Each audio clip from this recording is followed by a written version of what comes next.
Si Jessie, nakita mo, di ba? Parang luminous, di ba?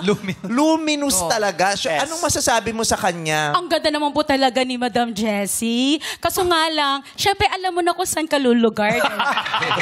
Leveling. Lulugar ka. Noted. Noted. Ano ba ang lamang mo kay Jessie? Syempre makikita mo naman yan. Nakaka-offend naman kung ako pa magsasabi. Alam mo na sa sarili mo yan. Sa tingin mo ba? Ayun yun. Sa tingin mo ba kung nakita ka ni Luis Manzano, baka hindi niya ligawan si Jessie? Baka hindi pansinin. Kasi ako, kung ako nakita, head turner ako eh. Paano Head turner! Ang huli kasi nakakita dyan, exorcist. Paano ba? Ano ibig sabihin ng head turner? Paano ba? Pag nakita ka, ano ba? Ang ganda mo. Alam mo, pag kino-close up ka, yung bigla,